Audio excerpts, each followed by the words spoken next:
Good evening, ladies and gentlemen. Welcome to the midweek game here on Earvy TV, the Westmeath Game. You're very welcome along. I'm joined this evening by, as usual, by Thomas Mount, and I'm delighted to say by Paul Ahern.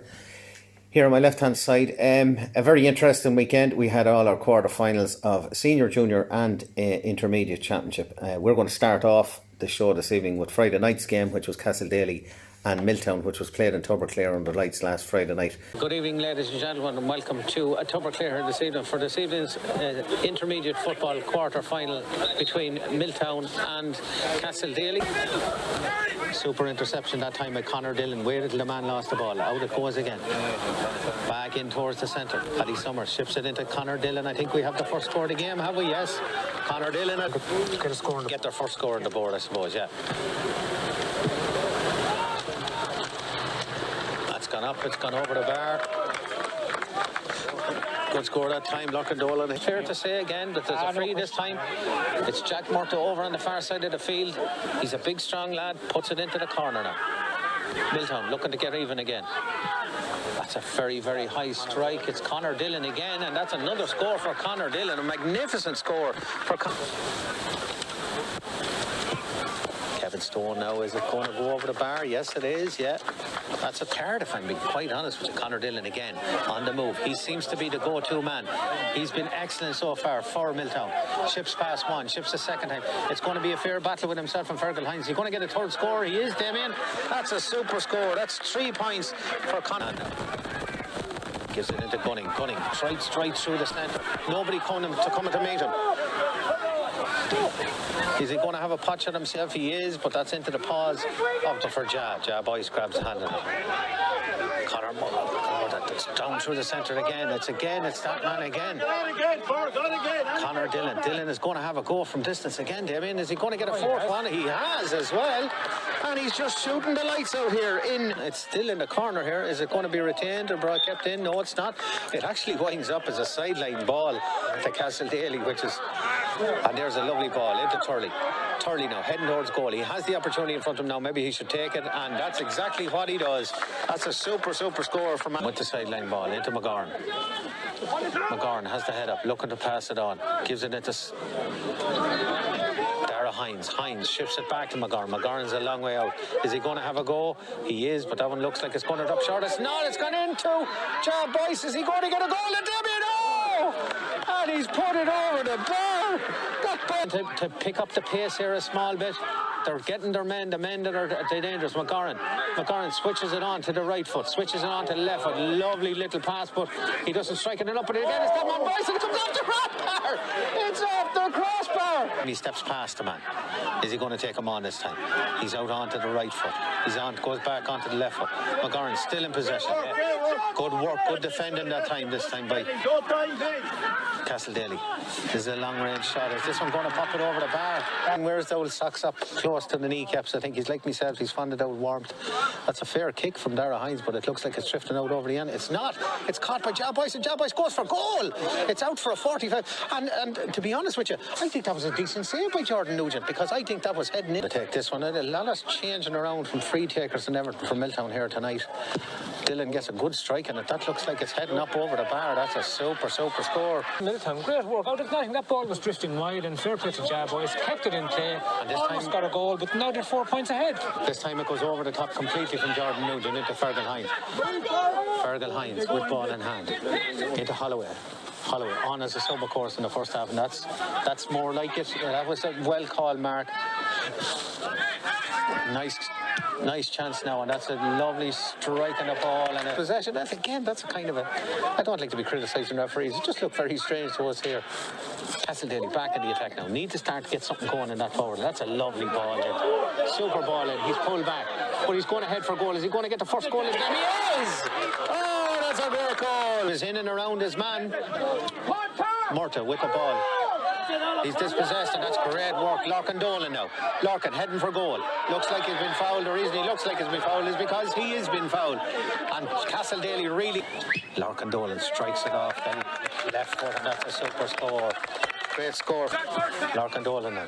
Looking to get the ball into that forward line. He's looking for Heaven again, but that's a rather poor ball, isn't it? No, it's not. It's well got by Heaven. Dan Heaven again. Looking to get it on to his foot. Does well. Gets it on to the right foot. He's still going through with it. Lovely pass out back across the square. Is anybody going to get to it? No. Goes right across the square. Is he going to get a goal? And a goal! That's another goal. Maybe the edge of the square and get in front of that goal. And again, another pass goes astray. And Castledale have certainly upped it considerably at the start of this second half. Larkin Dolan trying to get onto that left foot. And Larkin Dolan gets onto that left foot and pops it up and over the bar. Third point for Larkin Dolan.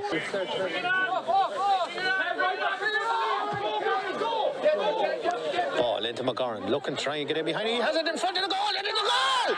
A goal for Milton! Oh, out of absolutely nothing. A high hanging ball. Just managed to get it back into the corner, looking for McGorran again. McGorran has been a major threat here tonight, in fairness. Back it comes. Lovely work. Dara Hines, I think, at this one, is it? Is he going to pop it over the bar? He is. That's a lovely score. Dara Hines, I think, got that one, came in. Really to Jack, but still, ball back in play. Ball into the corner, looking for Heaven again. Oh, he's on his own. Man down on the ground. Is it going to be? Yes. Nobody within 15 or 20 metres of him. Can he get it onto it? No, he doesn't. He gets it past. Back into the corner again, into Larkin again. Moving the ball. They're retaining the ball. Nice work by Castledale here. Holding on to possession. That's what they need to do if they can get a score over. Holloway again, I think, is it? Oh, that's a great save by Shane Walsh. Super save by Shane Walsh. Might have kept the side in the game. And back they come again. Emmett Heaven. Ships it on. A great one this time. Lovely work by Liam Fitzpatrick this time. He's not to run about 60 metres into Fergal Hines. Is Hines going to get a shot at goal? He's going to have a crack at it anyway. That's a super score. A super score that time. Wonderful score, Fergal Hines. And that all came from a 45 and a 21. Kicks it ball in. Looks like it's going up over the bar. Boyce gets a hand to it. Oh, it's bouncing around. Could go anywhere. It could have gone anywhere there. And eventually it's just flying.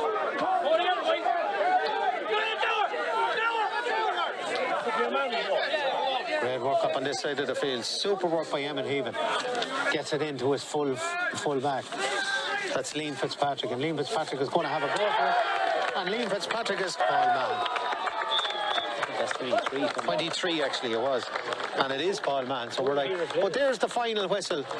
There's the final whistle here, and what has been an absolutely fascinating second half, a fascinating game in general, but a great second half from Castledale. I was actually at the game. A game of two halves, would that be fair to say, Tom? 100% sure. In the first half, Milton dominated the first half. Were a lot more positive out of the two teams in the first half. Castledale were slow to get going.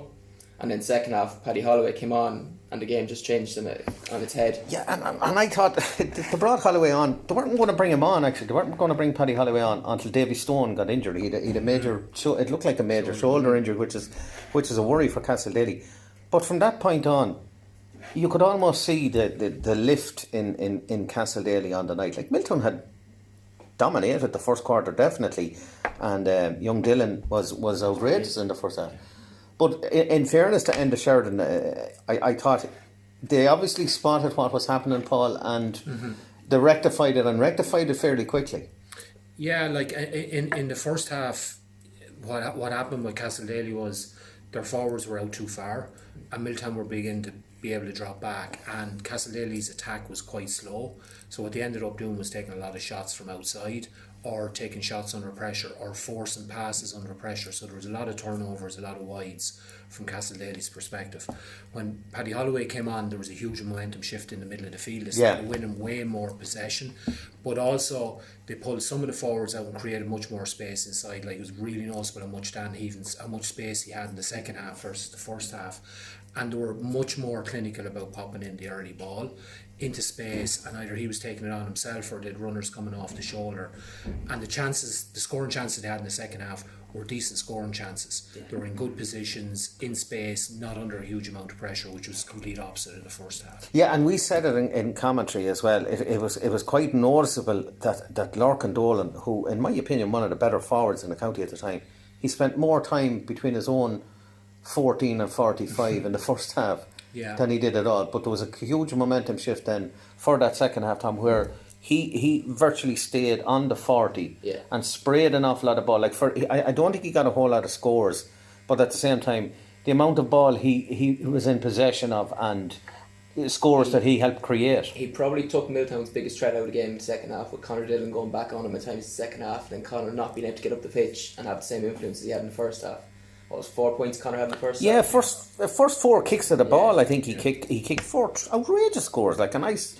Even we were on commentary. Demi Mara was with me and Kieran Galvin, and like at that stage it looked, Castle Daley were all ends up, and through a freak accident, like it was a freak accident, Davy Stone's injury, Paddy Holloway comes on, and you could see even there was a few Castle Daley people beside us, and you could see the momentum shift almost from their perspective as well, and. Enda Sheridan was the Castle Daley manager was down the way from us, so as well as everything else, he obviously spotted something, because at the first water break, their whole system almost changed, and certainly in half time, whatever was in there was in the water. I mean, it was a completely dominant second half. Like, I mean, they ran out comfortable winners now. There was probably 2 big plays in that second quarter after the first water break, where Ja Boyce had the 2 goal chances. The one that comes off the crossbar, the one which we actually thought was in. Yes, and then he fields the other one and gets the point off it. If them 2 goal chances came in or went off, and it was probably the one time in that definitely in the first half anyway, that they had Ja 1-on-1 in the square against Alan Stone. Whereas in the second half, he was in there more, and Castle Daley had someone else in front of him, so it was a lot easier. Yeah, and I think what happened, Thomas, was like in the middle third, particularly in the first quarter, Milltown dominated. Oh, completely. They won a huge amount of possession. They'd real go forward. They had Conor Dillon running at them, running at Castle Daley with a huge amount of pace. The Ja inside, which was kind of sucking players back in, and Milltown had a lot of space to operate on. And they looked pretty slick in terms of their attacking play and so on and so forth.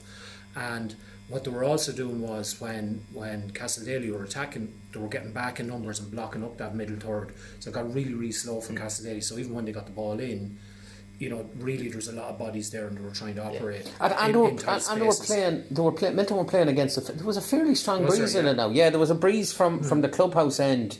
Toward the clubhouse end, I suppose, shall we say? Because Castle Daley, the first 6 shots Castle Daley took, couldn't have gone any more wide. Yeah. I mean, they really couldn't. It was atrocious shooting by them in the first 6 minutes. But it looked like that was going to be their modus operandi. As soon as we get within 45 or inside the 45, we're going to have a go here. Yeah. And they kicked some. Oh, it was outrageous. And it brought Milltown back into the game. Yeah, no, it did. And they were really, really good. But like I'd say, in fairness to Castle Daley, credited them. They changed the way they were playing. Yeah. Now, whether that happened at the first water break or probably more half time, really created that opportunity for them, where they created much more space. They changed their shape in terms of how they were playing. Paddy Holloway being in around the middle of the field gave them much more opportunity, and it was a much more even contest, and probably in reality Castle Daley dominated the middle third in the second half in terms of breaks and clean possession, and then they had a lot of go forward ball. And but in saying that, like looking at it, when you got into the fourth quarter, there was still 3 points in it at that particular stage. It could have gone either way. It could have gone either way. Looking at it, what I felt was, I think Milltown started pushing for a goal way too early, and really forcing their passes and trying to create opportunities, whereas they might have been better set kind of pulling back out a bit, clogging up the middle, creating a bit of space inside, trying to find.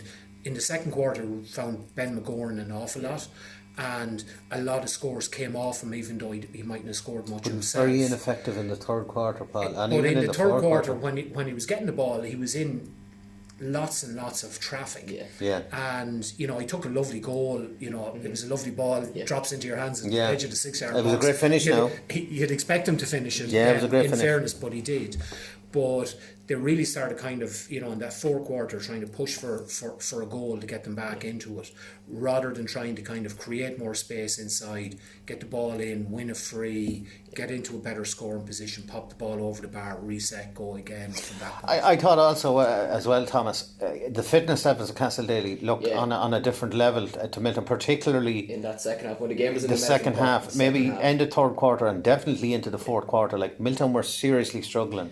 Now, I know they had a few injury doubts going into it, and they changed a couple of players before the start of the game, but they died a death towards the end of the game. It looked like now, I suppose they were struggling to get back into the game, maybe at that stage. And that was one big thing. But as you said there, Paul alluded on there, the Castle Daly free count had, like, they got 9 frees in that game. Yeah. And they were able to just keep that scoreboard ticking. Even when they had them 6 wides in the first half, Yeah. the scoreboard was still ticking. They were still able to churn out them scores over through frees. And Milltown just didn't have that. Milltown got 3 scores from frees. They didn't have that constant churn of, And Blackheart didn't help, I suppose, yeah. either. But I think as well, Thomas, like, look, every game you'll always look at one team, each team will get a purple patch where they're kind of dominating a little bit. And, Milltown definitely had theirs in the first quarter, going into the second quarter. There was quite a few turnovers, there was quite a few wides. I think there might have been 4 wides in the first quarter where, there were probably good opportunities for scores. And in the third quarter, when Castleley had their opportunities, they got 2-2, 2-3 out of their purple patch, and they just got more out of it in those particular things and kind of managed the game, and they got their purple patch at the right time. Momentum going into the final quarter, Milltown having to chase the game, Castleley able to retain possession, break into spaces a bit easier.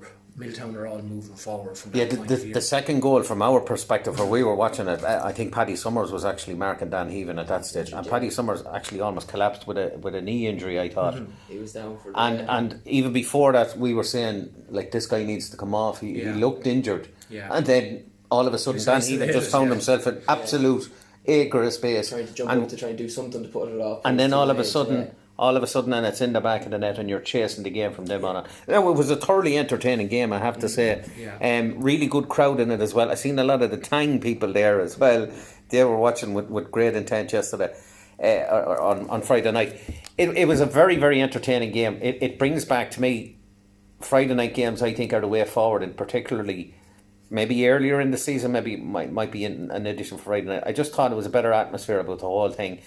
The pitch was in immaculate order. I have to say, fair play to Tubber Clare. It was immaculate. The stats, what did the stats tell us on it, Tom? Just on that, again, we kind of touched on it there. We said Castle 6 wides early on. They had a 55% chance conversion rate, scored 214, kicked 13 wides from play. Yeah. So that's a big one for them to look at, and they will probably tighten that up over the next couple of weeks. As Paul alluded to there, turnovers. Milltown got turned over a hell of a lot in that game. Yeah. I think it was 34 turnovers in that game. Yeah. That's a hell of a lot of turnovers for a 60-minute game of football. Two other things were Castleley were both teams, neither team really dominated their own kick out. Milltown were 16 out of 26. Again, about 60%. I would say 16 of that 26. I would say that happened before young Murta left the field, in fairness, because he claimed some absolute outrageous catches at the centre, particularly in, we'll say, the first 35 minutes. I thought he was excellent. But his departure, they didn't win a whole lot after that. And then Castleley were 9 out of 17 in their own. So again, no real dominant platform from their kick out in that game. Which surprised me greatly, because Castleley have a couple of very big, well, one particular, Fergal Hines, a fairly big man. But I don't remember the goalkeeper kicking it out his side on very many occasions. They kicked it out the far side to the other midfielder. I just can't think of his name at the moment, but he got a mountain of possession, but it came from the turnover. It wasn't actually from the kick out. He worked his socks off to get the turnover anyway.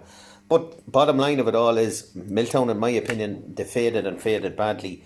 Maybe, as Paul said, they pressed too early to try and get back with a goal chance of it. They did have one actually towards the end of the game, and kind of half butchered it, if we're being honest. But I think definitely the fitter team won. Maybe the little bit more experienced team won. Like, we have to remember, Castleley are only coming back down from senior football from last year. That little bit of experience did tell. Yeah, and they managed the game, particularly in the second half. They managed the game really, really well. And didn't panic, Paul. They never pressed the panic button. Not at all. Like, I mean, even in the first half when things weren't going really well for them, and, they were very frustrated, I'm sure, with their forwards in terms of what was going on, either not winning ball going in, giving passes astray, or hitting, as you say, quite a few bad wides in that period. It certainly didn't come across, looking at it, that they actually were kind of even, trying to do things that they shouldn't have done or whatever. Yeah. They kept trying to stuck to the process, they stuck to the way they were trying to play in the first half. Now, I think they recognised at half time the way they were trying to play wasn't working for them, and they changed it up a little bit, and I'd give them a lot of credit for that. I'd say Milltown would be a little bit frustrated with themselves for not kind of breaking that momentum at the second water break. So going into the fourth quarter, they had a chance to kind of reset, get themselves organised, try and create more space inside, create more opportunities going in. And, you know, in reality, in that last quarter, you know, Castle Daley just retained possession, kept recycling. The game was long over. The game was long over before Keith O'Brien blew the final whistle. If we're being honest, like, they managed that really well. They did manage it and managed it very, very well. Once they got ahead, there didn't look like there was going to be another momentum swing from Milton. And of course, with Holloway drawn back then as a defender, I thought he had a tremendous game when he came on. Did a few other stars. I thought Lorcan Dolan in particular, in the second half, I thought he was excellent. Their full back had a really, really good game. Again, it was mostly after the first quarter where they all kind of stepped up to it. Yeah, I thought now Dan going Heaven into was Dan excellent. Heaven had an excellent game. Yeah, you know, he got on a few balls, didn't get off his strike as well as he would have liked in the first quarter. Second quarter and third quarter, he had a massive impact on the game. He did, yeah. Really, everything that went into him stuck. And the goals He were laid it momentum off. changers, like, as You know, well, he took Paul. it, like the first goal he took was off the outside of his boot with the keeper almost on top of him into the far corner. Yeah. Like, that's that you know, was it, 9 times out of 10 that's going But right. it came from a Milton turnover Yeah. on the side. Did a sideline ball, and they kicked it directly. I think they kicked it to Paddy Holloway. Paddy Holloway intercepted it, and that's what set up the goal. So a lot of it was Milton's mistakes, but I think personally, and I don't take any pleasure in this. My dad was a Milton man, but I thought the better team won on the night. If I'm honest, I think Milton have a good bit to go if they're going to be challengers for an intermediate title. But it was a very, very enjoyable game. Do we give them a chance against Tyne? Oh, for sure. Like, I mean, they're organised. They have some smart footballers. You know, they've got a bit of a scoring threat inside, for sure. You know, local derbies like that, you know, I mean, I think anything can happen. And, you know, particularly in the intermediate championship, you know, you could go out one day and beat a team, you go out the next day and they'd beat you. Hammered, yeah. And really just on the day, you know, I always kind of think those tight games, particularly in semi-finals, are usually dogfights. They're hard won. It's a team who takes their opportunities when they get them and doesn't try to force it too much and kick a hat full of wides, taking scores on that shouldn't be, or the team that generally gets across the line. Yeah, Tom. Yeah, I think they definitely have a chance, especially if they can get Paddy Holloway's hamstring fully right, the way he played in that second half and the way he plays when the game's in a dogfight. He's a tremendous athlete. It'll be a different style of game, though, I suppose. be, The Milton Tang play a different style of football, I suppose, to Milton as well, and it is going to be a step up, in my opinion. I think Tang are a really decent side. Conor Marlowe was a major injury out, but I'm told he's back and he's going to be playing in the final. They have missed John Tumbledy all season. He was a major loss to them. But they won't fear Castle Daley. Well, they wouldn't have feared either of them anyway, but they won't fear Castle Daley. And as Paul has alluded to, a local derby could go anywhere. So an interesting semi-final ahead there as well. I personally wouldn't like to call it. I'd like to have a few bob on a draw for 60 minutes, if I'm being honest. But it is intriguing. I think if you called it, whoever you call it for the other team probably will. Well, in my case, they definitely will anyway, because my tips are my tips are not going too well for the last little while. So we're going on now to Lomans and St. Lomans and Caulry on Saturday afternoon here. Good afternoon, ladies and gentlemen. Welcome to TEG Cusick Park for this afternoon's Shamrocks Senior Football Championship quarter final between St. Lomans, Mullingar and Caulry. I'm joined in co-commentary this afternoon. It's been a loud play on. I thought it was a little bit late, and now it's gone over the end line. Good work by Caulry there. It's back into the centre. They have the ball here. John Maguire with ball in hand. Ships it back around to Baker. Baker has the first shot at goal. Is it a good one? Yes, it is. Shannon Baker with the first score of the game. There came on the loop and swung it over the bar. And he is a confidence player for such a young man. We've seen him with the county under-20s this year. I was extremely impressed with him with the county under-20s. And they've gone directly at this St. Lomans defence straight away. Lovely work this time. It's Emmett Nally. Nally going through. Is he going to fist it across the goals? He does, but it comes off the post. And that's surely a 45. That's surely a 45. It came off the Lomans man and it going out David Whelan. It came off the Lomans man just before it went out. If it hits the post, even if it becomes a... But there's a very poor kick up from Jason Daley. Is he going to get caught in the goals? He's not. But it's gone up and over the bar, and Shannon Baker, I think, might have even been looking this side of the field into Chris Gilbert. Gilbert with a very, very heavy strapping on his leg, but gets the ball out to Ronan O'Toole. O'Toole, lovely ball into Heslin. Heslin goes for it. Doesn't get it the first time again. It's drawn on this time, but it's gone to the left and it's gone wide. Cross again, out it comes to Jack Geoghegan. Geoghegan now ships it over to the far side of the field. This time it is McCartan, lovely pair of new shiny boots on him, and he's going to have the first patch of first St. Lomans, and that's a super score from Sam McCartan. Super catch that time by Millen into McCormack now gets it over to the far side. Millen is on the ball here. Was Emmett Nally actually passed that ball through? Sean Fox, he has a nosebleed, he's that far up the field, but is Sean Fox going to kick a score? He is, and that's a score from the fullback. And Kevin Regan now back to O'Toole into the centre to McCartan. Is McCartan going to have another pop? He has men in front of him, has he? He's going to chip it on. Is a goal chance here? He's going to go for it. That's a great save. Super save. This time he's going to take it on his right foot. And that's all Heslin has to do all day, because he'll score then, no bother. Or instead, Caulry, they're patient, trying to get it into the shooter, trying to create some sort of space there. Back it goes into Clinton. Back once again, Paddy Slater looking for Shannon Baker. Lovely ball in front of him. Alan Millen now has the chance on the left foot. Has he got the scoring range? He has. They're not looking for them and they're not getting them. no, and just even simple handling errors that you wouldn't associate with him. Oh, completely unknown to them. John Maguire now. John trying to get it into Millen again. Millen fumbles it the first time, but gets it back up into his hand. Gets it back out to Baker, dead straight in front of the goal. Is he going to have a go? Trying to get it onto the right foot. Does well to hold on to it, of course. Does well again. Ships it back out this time. Paddy Slater coming through. Kevin Maguire is going through and goal. Is it going to be a goal? No! He passes it across the square. I'm 2 steps ahead of him, and it's turned over again. Lomans over on this side of the field. They're a complete overload here on this side of the field. Sam McCartan now down through the centre. McCartan, lovely little ball across to Kevin Regan. Regan into Fola, back to Peter Foy. Peter Foy going through. Looks like Peter Foy was fouled. He's trying to get a kick in the ball. He does the attack, and all of a sudden St. Lomans just move it down the field. Paddy Dowdle got in possession, and John Heston has knocked it up over the bar. 5. McCormack now with the chance to put 2 points in it again. McCormack strikes it off the left foot. Is it going to turn around? It is. It's just over, and they can keep up this pressing game that they have in it. Dowdle now, Paddy down through the centre, looking for John Heston. Heston gets his hands on the ball this time, and just with a flick of the right foot, it's up and it's over the bar. And that's how simple Kieran him in front of that.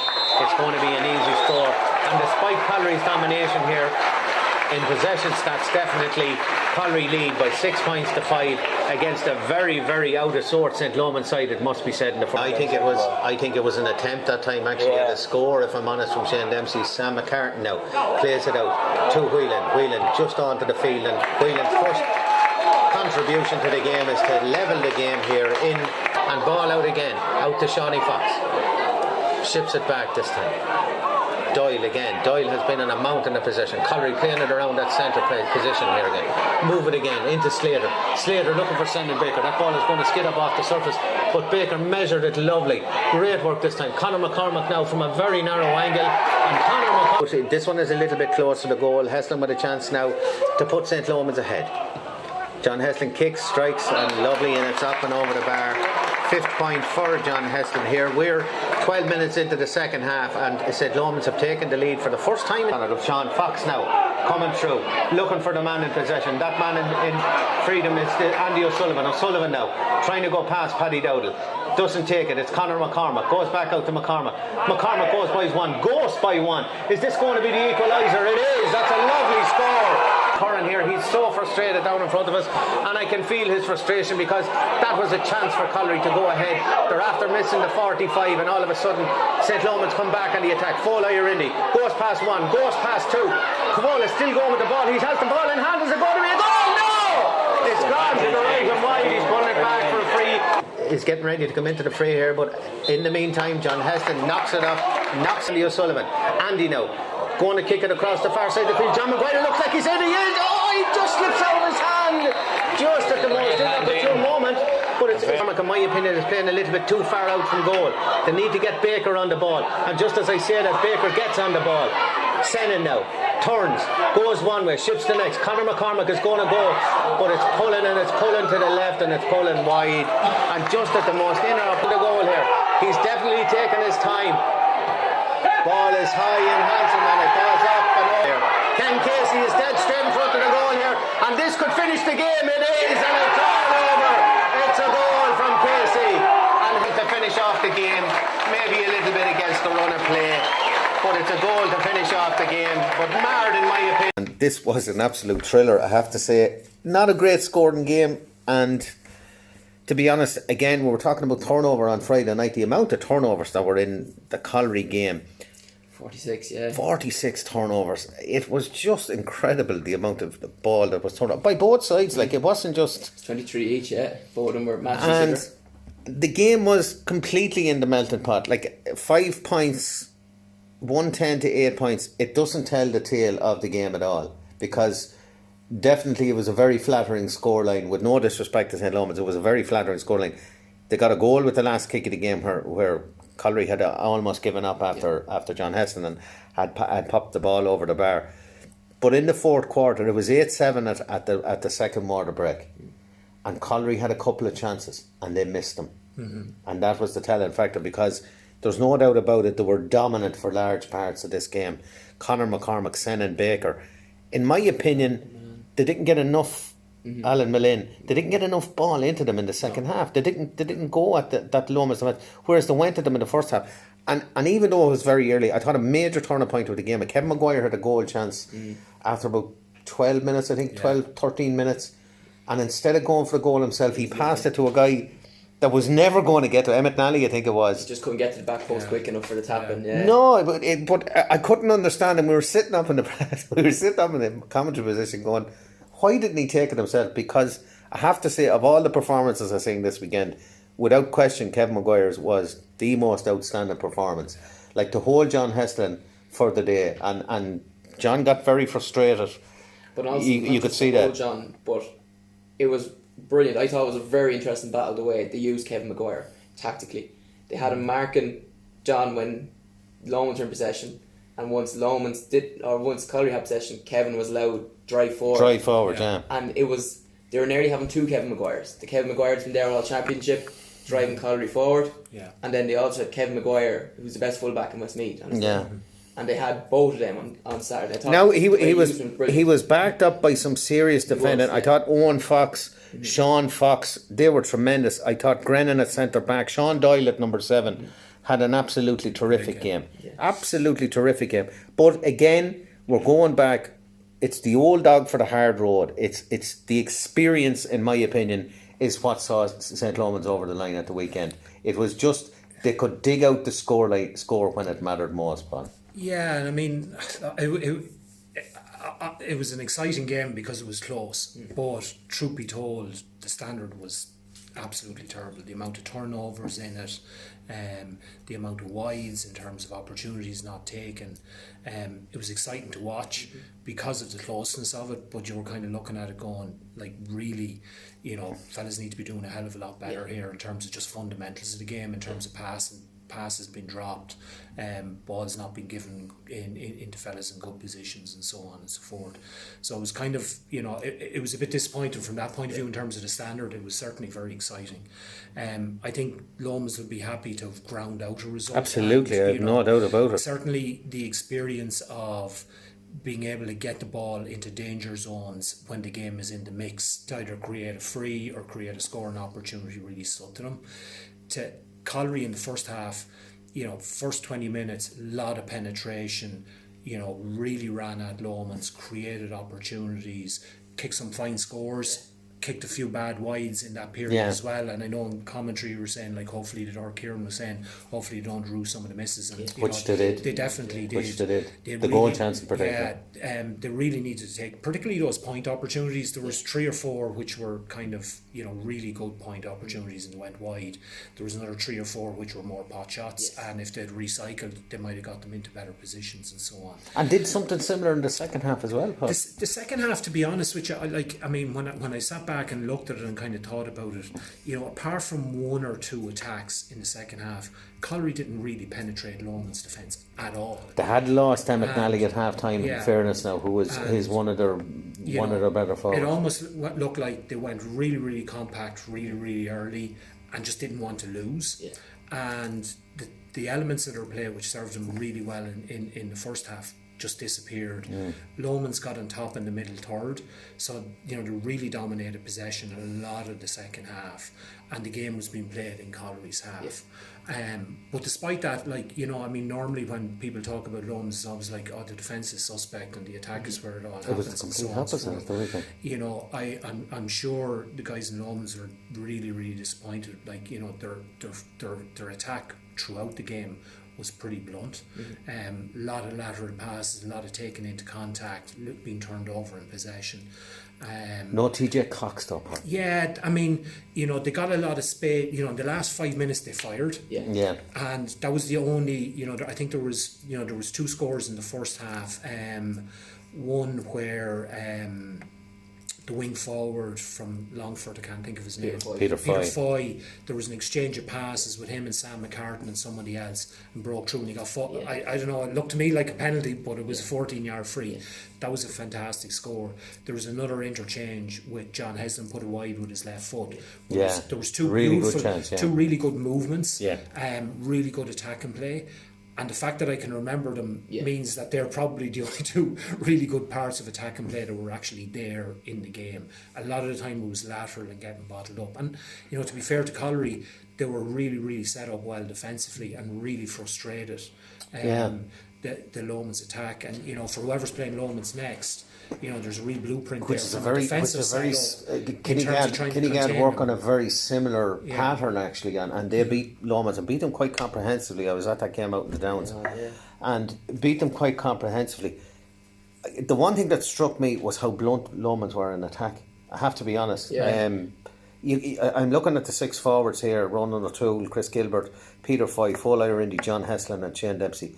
Would probably get their place on most senior club teams, but I would have to say, would they be all happy with their performances at the weekend? I very much doubt. Ken probably made a huge impact when he came Probably on. did, yeah. You know, like John was extremely frustrated and he took out his frustrations on the crowd at the end of the game, which personally I made a comment at. I just don't like that. I don't like triumphalism. I thought it was ill advised as well. But you can imagine how frustrated he was to be on Kevin Maguire for 60 minutes. You can possibly understand where that frustration was born from. Yeah, but, and is John going to meet the likes of Kevin Maguire again? Have Kinnegad got somebody of the calibre of Kevin Maguire? I'm not so sure that they have, but they may have a different system to stop John Heslin playing. Yeah, and I think to that point, I mean, you know, what really came across to me was, you know, Caulry, you could see the intent and the way they were trying to play and tactically how they were set up and the pattern of play they wanted to have, particularly in the first half. They didn't really get to do it at all in the second half. You know, when I kind of look back on it, I was kind of going, I couldn't really figure out what way Lomans were. It was a kind of what their attacking, whatever works. Yeah, what their attacking pattern was going to be, how they were going to approach things. You know, John was always going to have a challenging day, like, you know, with Kevin, and particularly when there was no real attacking play in terms of how they were going to play it. They couldn't really put in high ball to him for to compete, because it was, you know, it was evident early on that Kevin kind of, you know, knew how to play defensively against that sort of ball in. I was surprised that John didn't come out and try and influence the game a bit further outside. It was kind of 45 yards, picking up balls, laying them off, and being out at the end of things on the top of the D, being able to stroke the ball over the bar rather than being inside having to win ball under a lot of pressure. There was a big gap between him and Rowan constantly as well. You know, there wasn't that direct. Whereas what I'm suggesting is that TJ Cox is that kind of filler in that position, and he was badly missed at the weekend. You know, he's probably on duty or something. I know we've alluded to plenty of times before, but when Rowan O'Toole's on form, John Heslin is usually there with him. Yeah. You know, the two of them have a huge influence on each other when they play. Like, we've seen it how many times that the two of them carried Lomans over games in the end. Like, you know, when young McCartan has stepped up. Sam McCartan has stepped up now. I thought he'd a really good game. One of their better players, particularly in the first half, because I thought they were very unimpressive in the first half, if the truth be known. And having said that, they were only a point down at half time. I think that's maybe what Caulry... Like, I hate using this word because it sounds a little bit patronising. They were gallant in defeat, which does sound a bit patronising. But they were there. They definitely had the foot on the neck at one stage, and maybe with a little bit more experience of playing in senior football quarterfinals or senior football. Like, it was their first senior football quarterfinal ever. Whereas Lomans, I think this is about the 10th or 11th year in a row that they've been in at minimum quarter final. You know, to make that step up, and they are making that step up, and they have quite a good underage structure in Caulry again. So I think they will come again. I don't mean to be I really don't want to patronise them by saying they were gallant, but I do think, and even the Caulry people, I was talking to a few of them afterwards, was they genuinely thought with 40 minutes gone, we have a major chance here. And they kind of, you know, it's easy to say afterwards, you know, we should have won this, but they could have. You know, that's the telling statistic on it. Like, as I said, 5 points does not give a reflection of the game. In my opinion, I think it was far closer than that. I think it flatters Lomans, if I'm honest. And the other thing I want to point about this is, and he got a bit of stick after the game, I thought the referee, Barry Pearce, was excellent in the game. I really did. He might have made a couple of mistakes, but like, how many mistakes will players make on the pitch? I thought he was really excellent, but he got flack from both sides. And afterwards I was thinking to myself, I was trying to think of some decision that he made an absolute him, and I couldn't. I thought he kept up with the play. He was extremely talkative to the players. If there was something that he did, he definitely said it. So I couldn't understand. I thought he had a great game. Didn't influence the score, which is what you want from a referee. You want the game to be played between the two teams. But at the end of the day, lads, Lomans are back in a semi-final again, having not really played all that well this year. They've had one really good game against Athlone. I think we discussed that. What were the stats on the game? As we kind of touched on earlier, neither team fired really with the shooting boots on. Caulry 44% chance conversion rate, rude to chances. Yeah. They only created 18 chances. It's a talent statistic, isn't it? Yeah, and then Lomans 48% again, 12 wides or shorts from both. Again, did 9 from play, 3 from frees. And both teams dominated their own kick out, 12 out of 16 for Caulry. And I think Caulry actually gave up the Lomans kick out. Yeah. I don't think they challenged it at all. Yeah, and I mean, it was kind of interesting because, you know, they really stood off on it, and Jason Daley, his kickouts were 10 yards, 14 yards, you know, and I think they decided they wanted to really have a compact block at the back and a compact block in the middle, and then break at pace when they got the turnovers, and they were quite happy, and they were very effective at it in the first half. I think the difference in the second half was there wasn't that many kickouts for Lomans in the second half, so it didn't really become, you know, kickouts from a Lomans perspective weren't really an issue, or something to even talk about in the second half. I thought, you know, going back to Barry Pearce, thought he was a fantastic game. You know, a couple of decisions maybe you kind of go, oh, that was a bit soft, or was that a free, or whatever. You know, I thought, you know, handled most of the situations in the game pretty well.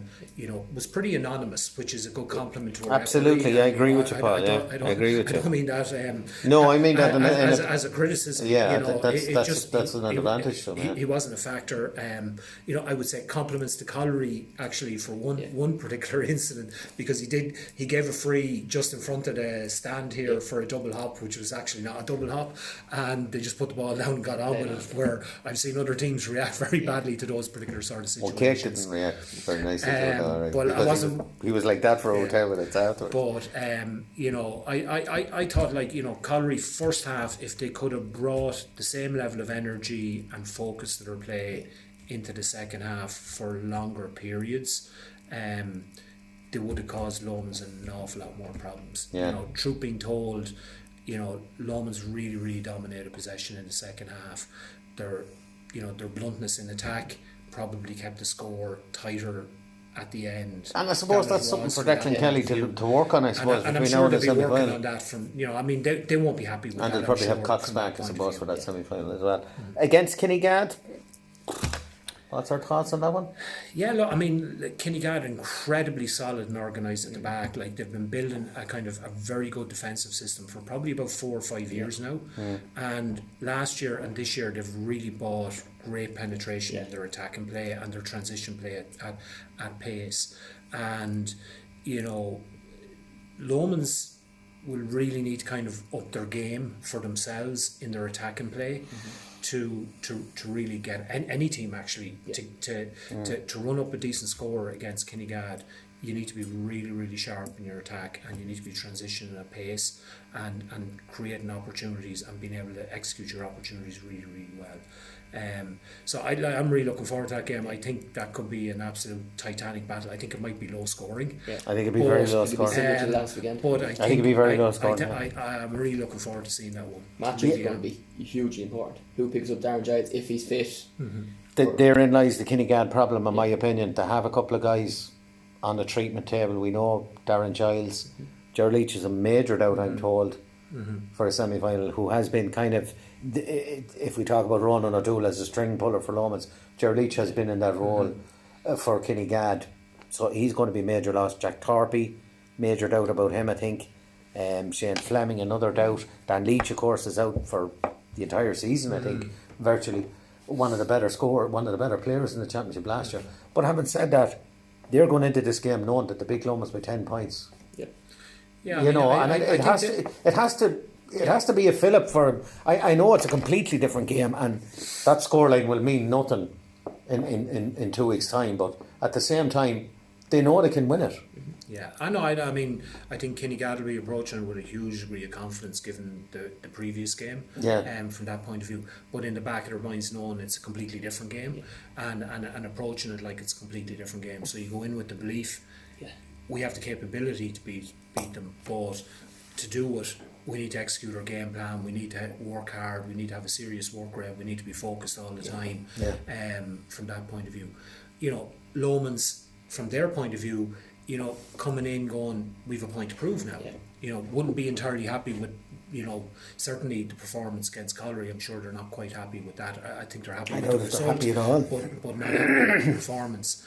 And there's a lot of serious players there who would have points to prove to themselves in terms of. Yeah, I would agree with you. Points to themselves as opposed to prove to Declan Kelly. I think it's to themselves that they need to step up. And they're good players and they're well capable of doing it. That sort of way.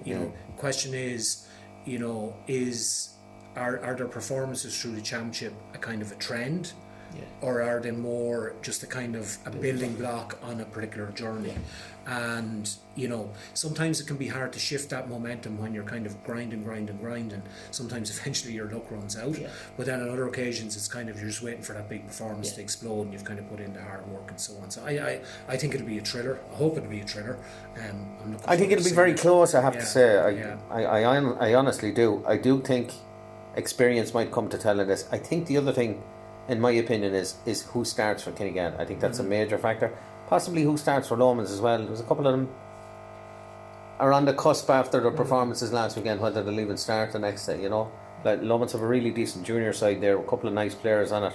I thought Young Gagan for Lomans, I thought Jack Gagan had a really, really good game. Performances from now. He was good against I thought he was excellent. I thought he was excellent the other day as well. When they needed somebody in defence, because Caulry overran them a time, and they put Young Gagan, I think, over onto Senan Baker, and I think he virtually nullified him there on in. And then they brought Davy Whelan out on him. So, look, gallant and all as I think the big advantage Lomans have is they've fantastically strong bench, the huge depth. And literally, they probably have two players for most positions, from that point of view. So, they can afford to make changes and have real impact in terms of the substitutions they're making. Sometimes for a lot of the other clubs in the county, you're kind of, you've got maybe 2 or 3 subs you're going to bring on to have an impact. Lomans have probably got about 7 or 8 subs they could bring on. They possibly have, it is the depth of talent as well. And having that depth kind of does give them. Like when you look at their substitutes at the weekend, Paul Whelan came on, scored a point. They had Ryan Jones on the bench. Ken Casey came on and scored a goal. Conor O'Donoghue was on the bench. Rory Sheehan was on the bench. And no TJ or Sean Flanagan. And like Flanagan out for the season. So it just goes to show you the depth of talent that they have. But they're at the pin of their collar now. They were put to it. It was really put up to them at the weekend, and it's going to be even more put up to them in the semi-final in 2 weeks' time. So that's one semi-final. The next game we're going to discuss is the Rochfortbridge. Rochfortbridge and Milton Pass. And good afternoon, everybody, and welcome to TG Cusick Park for this second quarter final of the championship this year, the Rytec Intermediate Football Championship. And this is a local derby, and we're all certainly looking forward. Here is Rochfortbridge in the open half, and the referee throws it up, and it's broken down on the breaking ball. the first opportunity is Sam Plant here for Rochfortbridge. Sam wearing the number 12 gives it over to the far side where the bridge come down the far side of the field, and again uncontested, beautiful ball played inside, laid off. There's a great chance for Caulry. Oh, it's in the net. Brilliant goal from Cameroon. Well, that's the player I wanted to see at the start of the game. Just takes it, plays it back as far as Jake Byrne. Jake wearing the number 6, coming forward, has a spare man over there on the far side of the field again. Rochfortbridge is holding play. That was Eddie Alfred. I think it was Eddie that carried that ball, but the ball is with Niall Caulry. Niall has a look at the ball, backs himself, and it claws him down. That's David Devine, having gone over into the corner. Then he lifts up his head and sees that Jordan Ajani is there to support him. Jordan comes inside the tackle, backs himself with the shot. It's off the upright, drops down. There's a chance. Who's Ned Cully? Is it in the number 10? Trying to get room to get a shot in, and eventually squeezes under the goalkeeper. Finbar Quine and kept it low, and that's the spark they needed to get themselves back into this game. Yeah, great finish there by the big full forward there. He's a quality player, we know that. Be close to the sideline. A little bit of soccer skill, but Brendan Brady doesn't fall for that. And Brendan dispossesses him. He's fouled and he wins the free and the free. Little bit careless there, and Finbar Quine is in again with the shot, and it's over the bar. And out to take this one. Has whatever advantage Breeze is in it now as he comes forward. And with the right foot, he launches it high and accurately, and it's a lovely score there. Or the number 15 for St. Mary's Rochfortbridge. It's Ian Keelan that claws him down. He does well. Gets it back as far as Sam Plant. Patient play there, and eventually Sam looks up and sees there's a one-man inside. Oh, and it's off the fist of Ned Cully, and that was a super save there by the goalie, Owen Garrycastle. That he got the foul to be fouled, and he wins the free, and there's a free on the Milton pass 65. Eddie with the left foot, looking for the run from Jordan Ajani. Jordan on the ball inside the 13-metre line. Strong player, does very well. Comes inside, loses the possession, but then got a toe on it and got it over as far as Ian Keelan, and you can't give Ian Keelan that much space. He'll punish it. But that's better play from St. Mary's going forward. Yeah, kick out taken, and Noel O'Reilly for the Milton passman, hold the possession back to Gavin Glennon. Gavin thought about kicking it, holds the possession, and then a fisted pass takes a couple of St. Mary's men out, and Gavin Glennon is on the move again. It's in now as far as Liam Gorman. Liam, he's on the D, backs himself with the shot, and a nice reply there by the Milton passman right from the kick out from Fran Heavey. Goes over the head of its intended target, but Sam Duncan got a toe to it, and Milton Pass have won the possession again. Gavin Glennon, Gavin having more and more of an influence here, gives it in now to Owen Gallagher, the latest man. Gavin Glennon comes forward, Gavin with the shot, and Gavin Glennon wearing the number 17. He did start, and he fires that one over. Milton Pass ready to line him up straight away. Ned does very well, holds the possession, holds his man off, good strength there by the number 10. Gives it back to his brother Niall to Sean Lester. Runner coming off the shoulder, and eventually it's Enda Cully. But Enda, in his haste to try and get the ball away, goes to ground. But lovely skill there from Ian Keelan. That's a quality point there. But look like, with the wind on his back this time, he drives it long. Again, all right down almost to the 45. Finbar Quine. Soft enough free there in my opinion, but it's a free, and the referee has allowed it, and it's kicked quickly into Brandon Kelly. Brandon trying to get it into the space, and he what an opportunity for Brandon Kelly, and certainly a man. Only 15 minutes left realistically with the injury. Andy Devine has won this line ball. He kicks it in, looking for Finbar Quine. Finbar, ball on the ground. Who has it? Good tackling there by the Rochfortbridge backline, but Finbar has the ball in his hand, and he manages to get enough room to swing the right foot of that one and fires it over the bar. That's the start of this third quarter. Kick out, bad kick out there straight to Gavin Glennon. Gavin carrying it in, a lot of steps there, but again tackle well, and again he commits the foul there. Great play there, because Fran Heavey certainly put his defender under a lot of pressure there, and the free out, and there's a free for St. Mary's Rochfortbridge. Get another score from Milton Pass. Now we see St. Mary's will be happy with that. I think it's a black card for, because the referee said it was a hand trip by Gavin Glennon there on the sim. Yeah, Tom Brown's reaction, yes. You know, he can never hold the possession. St. Mary's trying to just manufacture a score here again. Paul Carey is again. Nice ball inside, and they're on the move again. And it's the corner back. It's in the Cully, and it takes a shot. We see it's awesome.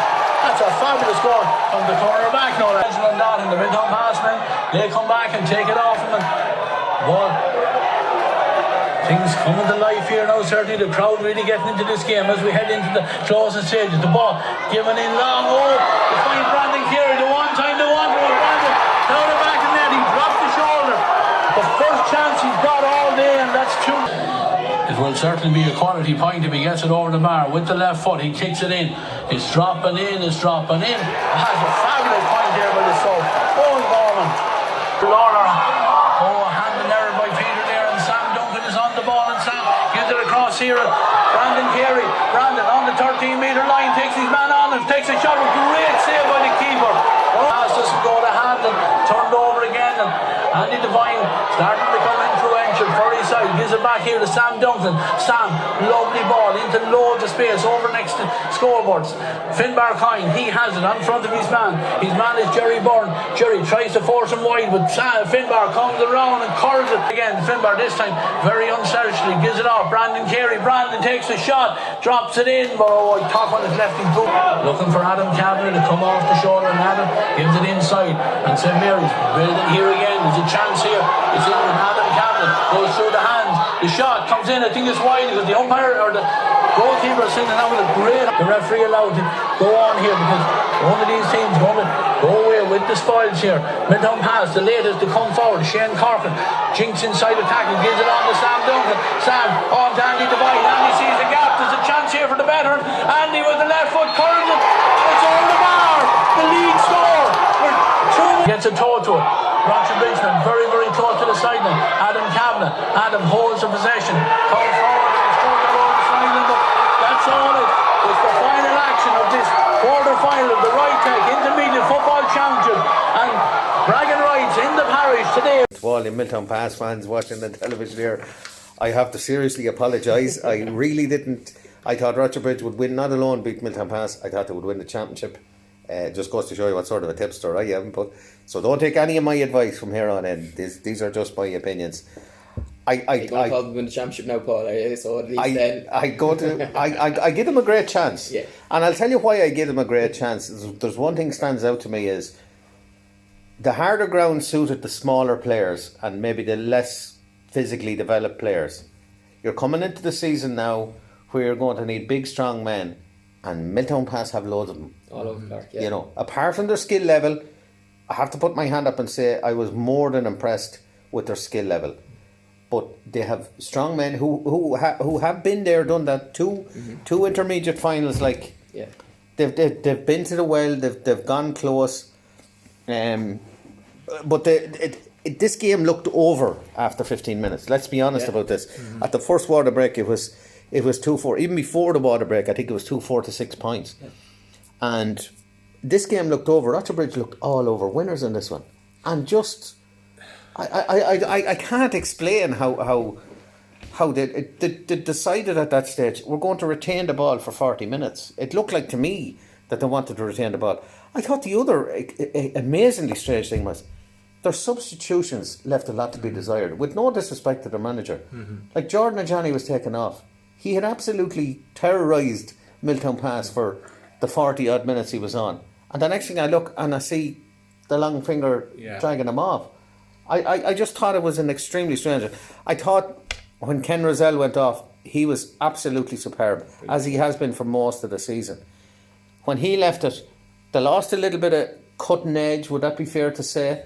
And you know, up to that point, it looked, even though Milton Pass were coming back into the game, it looked as if Rochfortbridge were going to go on. But Milton Pass, just to their absolute credit, they never gave up at all. And I was absolutely thrilled. The winning score came from Andy Devine, a man who has given his life to Milton Pass. You know, I mean, this guy has been ploughing a lonely furrow out there for a long time. And as well as that, they have, in my opinion, one of the classiest forwards in the county at the moment, in Brandon Kelly. I just think he's incredible. I really do. Yeah. Finbar Coyne, great game, scored 1-5. 3 from play. His pace and power is just power. It's just power. Gavin Glennon, they have power, and you're going to need that, Paul, particularly as the ground gets that little bit more. It becomes dogfight now. Yeah. You know, it's no longer top of the ground football anymore. Yeah, and I mean, it was a fascinating game to watch. It really was. Like, I mean, the first 10 minutes, Rochfortbridge really started electric and with a huge degree of pace.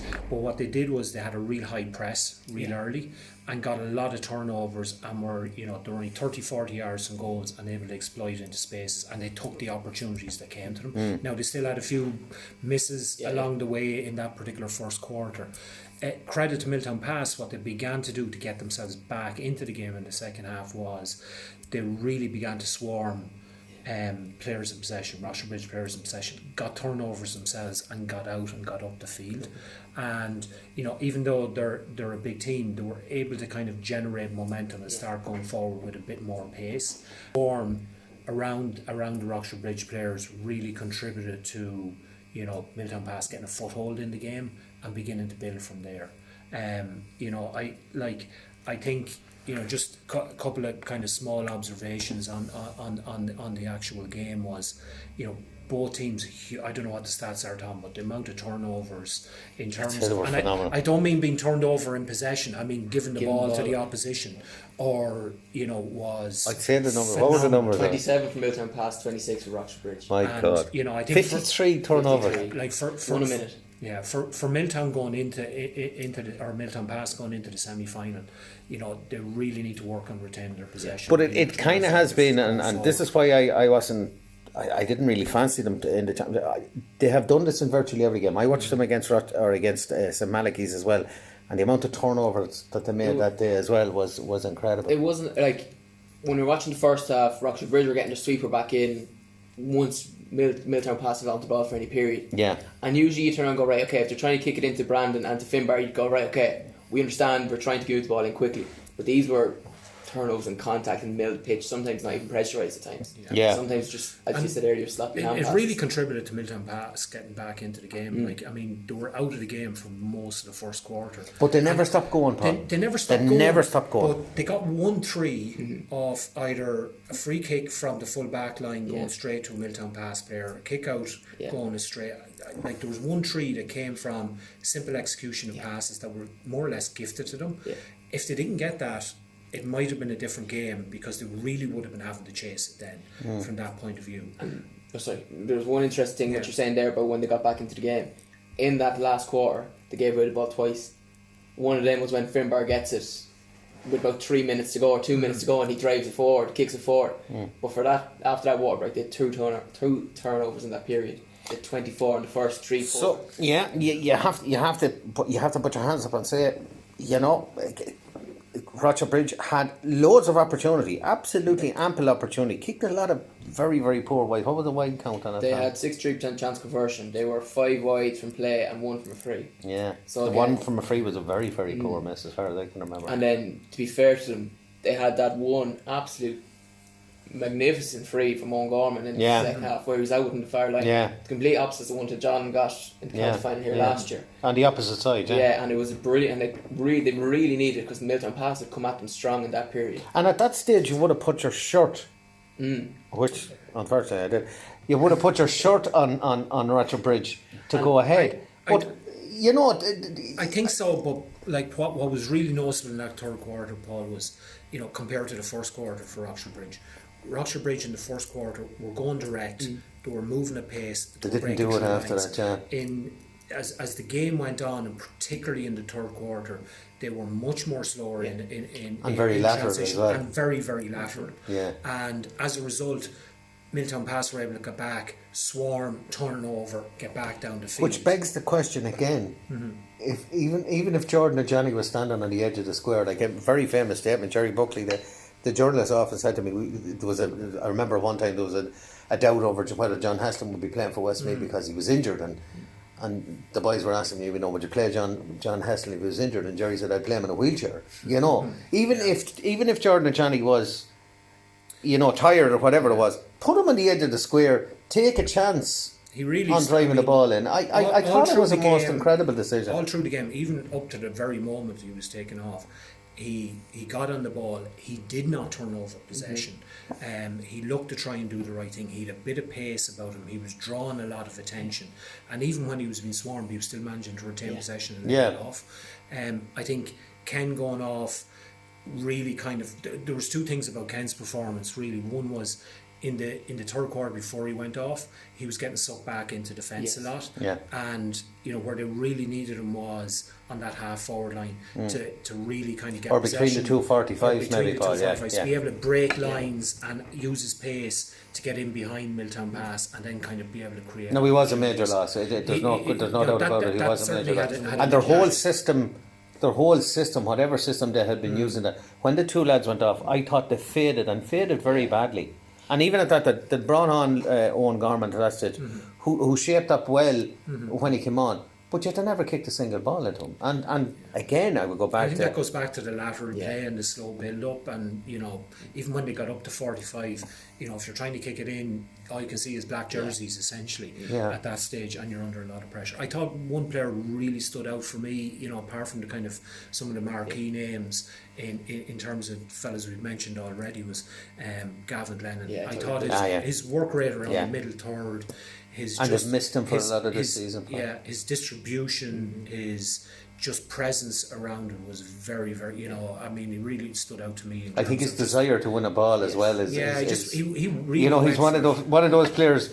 If you were in a 50, if you had a 50-50 between your own team and someone else, the guy you'd want to be representing you would be Gavin Glennon, because 9 times out of 10 he's going to win it. I agree with you, Paul. His I thought he was excellent. Was excellent. Some of the passes he was picking, particularly in the first half, really sensible. Controlled the pace of the game a lot of the time as well. Really kind of when the game was possibly going away from Milton Pass in that first quarter, he was the player who was kind of standing really up and getting his hands on the ball. Yeah. And there was one thing, or Milton Pass went down to 14 men, 52nd minute. Because he went off. But they go and score. They get the goal chance off, or they get the goal from Brandon. I think the Bridge only got one point. And that's it. Then Brandon gets the other goal chance. The game, all of a sudden, Milton Pass, they sucked out further out the pitch and they played a bit. Brandon came out and ran at them a bit more, alright. But it completely changed. Even with the black card, you're kind of thinking. I said all this time, I was like, this game's over. Thought it was over. Thought Gavin was gone. He would the heartbeat of the team, in my opinion, at the time. And next thing, all of a sudden, Brandon popped up out the field, creates 2 goal chances. I think they got 1-2 while he was off the pitch. Yeah. Do you know, you're thinking, Jesus, Bridge just hold the ball here. And they couldn't. To be honest with you, for long periods, I kind of passed a remark to someone yesterday about it. It looked like, for most of the game, 2 teams not wanting to lose. Yeah. And not really going for the win. The part Milton Pass and we we most have to happy say with is the last 10 minutes. Yes. They really went for it Yeah. in the last 10 minutes, and they had to go for it. If they could bring that more into the game earlier, And I think they might, look, they're in a semi-final now. They're going to be playing Malachy's in a semi-final. Malachy's defeated them comprehensively without several players in the game I seen anyway. Like Niall O'Brien wasn't playing that day, Alan Mangan wasn't playing that day, and they comprehensively defeated Milton Pass that day. And I really didn't give Milton Pass much of a chance after that. But what amazed me about them was the huge heart and whatever is driving them on, it's working, and you're going into a semi-final now. You're free. The shackles are free. Nobody expects them again to beat Malachy's in the semi-final. The talk is Castle Daley Malachy's final. I think it could be the opposite way. It could go anyway. You're talking about a semi-final now. You don't know what the weather conditions are going to be like. I would say Milton Pass would prefer it to be a damp, wet, miserable day, if I'm honest. Because they'll grind. They grind out. They work so hard. And in Brandon Kelly, they have a forward. All he needed the other day was 2 moments of magic. 2 moments of magic, and the game is completely turned. His goal was exceptional. It looked like an easy finish, but he never panicked. For a young lad, what is he? 19 years of age, 20 years of age. He's just so clever. And if you have him in your side, and you've Finbar Coyne in your side, and you've Sam Duncan in your side, you've always got a chance. Noel O'Reilly at centre back, a lot of experience. And these guys, it's about time nearly to step up that level. They're after losing 2 intermediate finals.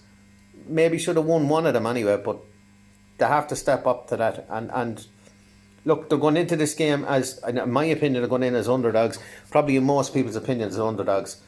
And I'm not going to tip them to win it, because it'll probably be the death knell of them, to be honest. So that'll be the. But I was completely wrong on this one. I did think the Bridge were a little bit ahead of them, and I've seen the Bridge, and I'd seen Milton Pass earlier on this season. But look, I'm delighted to say I've been proved absolutely wrong, and all you people in Milton Pass, you can give out to me all you want. I was completely wrong. Hands up. We move on to the last game of the weekend. Last game of the weekend, yeah. 5, actually, my mistake is Brendan Riley. Brendan, got a little bit of a nosebleed there as he was probably in a better position to take on that shot, but the shot did eventually come in for the Alex Garner. He takes it, plays a low ball inside where it's 1-on-1 inside, but not picked up at the first attempt, but eventually it does break as far as Michael Monaghan, and we have the Gar do well to hold that possession. Daley puts a little bit of order to it, and he's on the possession again. He's heading for the 45, a little ball in over the top. Dara is onto the ball again. Monagar have their man over and spare, but the shot comes in from Dean Moore, but unfortunately for Dean, that one out. Shaw was quick off the mark, and he alerted to any danger there, and he covered up pretty well. Yeah, we're 8 and 3/4 minutes gone, and Jimmy Doran is causing terrible problems here now. There's a chance here for Garrycastle, and Tom Halloran rifles it to the back of the net. He backed himself there. He had it in Alex Garner for them. Ball comes inside where Donald has it. Donald leads it on to Paddy Fagan. There's a chance here as Paddy heads in, and Dennis Caroon on the loop around, but doesn't catch it the way he needed to, and into the great Fanat Park now as he takes it and goes short to Doran Hart, and then he's on to take the return pass. He heads across to 45, stops, just holds that possession, looking for the player to come on the loop. The man that comes on the loop is Owen Monaghan. Owen takes the return pass, and the ball eventually fired in and fired beautifully over the bar there. Owen Monaghan with that score, and certainly that has that support again now from the number 15 there. That's Ross Caroon, and Ross over to the far side to Paddy Fagan. Eventually Brendan Riley, he steps into it, comes forward, gives it on to Dennis Caroon. Dennis heading towards the 20-metre line, backs himself again, takes the shot, drops it in and drops it over the bar. Yeah, good score from Dennis. Moves the ball inside, and again Mullingar trying to play with a sweeper in there on front of Jimmy Dolan. Jimmy has the possession again. 2 white jerseys confront him, gives it back to Tom O'Halloran. Tom looks up, and a beautiful ball in over the top where Justin Barrett is on. Justin with the left foot takes the shot and fires it over the bar, but certainly even with the as he comes forward with the right foot, drops it in and drops it over the bar. Lovely kick there by Alex Gardner. Actually, Dean Moore is on it again. Heads across the Garrycastle 45. Little shovel pass in. An opportunity here for the corner back there. I think that was Eddie Moore all the way up from the full back line, and gives the ball inside. Owen McVeigh, the last man on, gives it on then to Owen Monaghan. Ball is inside Gary McCallan. Gary has support, and it's Tom O'Halloran. He's the latest on it, and Tom comes forward, and Tom makes no mistake, taps it over the bar. 1 minute of additional time is the call come, but Mullingar building again. Davy Gavin gone through, getting his hands on a lot of ball. He comes forward again, fisted pass over there on the far side. Eddie Moore, he's charging forward again. This time doesn't go for the shot himself, gives the pass on. Kieran Curley slips and holds the ball. Paddy Fagan, the latest man, but again working his way into a little bit of a better scoring position. This time the patient player there getting on to Dean Moore. Dean Moore has been the scorer in chief for Mullingar. Just about to take this free with the left foot on the 13-metre line. We're right behind it here, and no mistake from Tom. That's now a goal and 2 points, and I think that is the last action of the half here. So a half-time scoreline here in TG Cusick Park. Garrycastle 1 goal and 6 points, 9 points to Mullingar Shamrocks 4 points. And like you said, Tom, He can allow for that. yeah, the kick out this side of the field, and certainly Mullingar seems to be showing a little bit more hunger and aggression on that ball. Dennis Caroon comes forward, heading towards the 20-metre line, steps inside the tackle, and Dennis go right behind it here. That's a quality score there from the big man wearing the number 8 jersey. Forced back away from the Mullingar goals. Good work there. Alex Gardner back onto it again, but a couple of players in around it again. Short play here, but certainly the Mullingar Shamrocks men getting the bodies in around, but Alex Gardner manages to get himself into a little bit of space. And Alex Gardner, and they have the possession again, but again Paddy Fagan trying to fist the pass.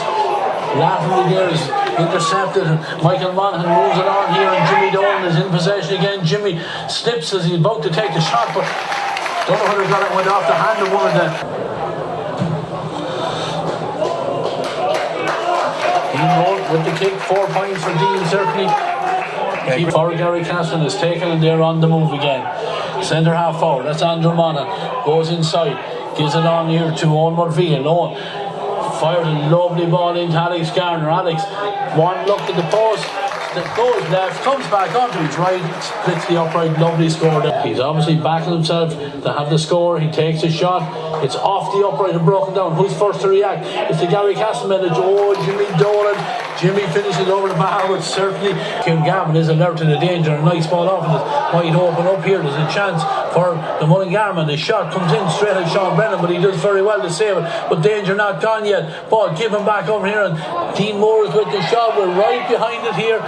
And it gone off. He gets it a little bit further away from the danger area from Mullingar, but the danger not gone completely because they're still on the move here. Dennis Caroon coming onto this ball on the 20-metre line. Jinx inside, but good defending there by the Garrycastle man, and the shot eventually comes in from Dean Moore. It's fired out, and Mullingar have a chance here to get in and go on the ground there.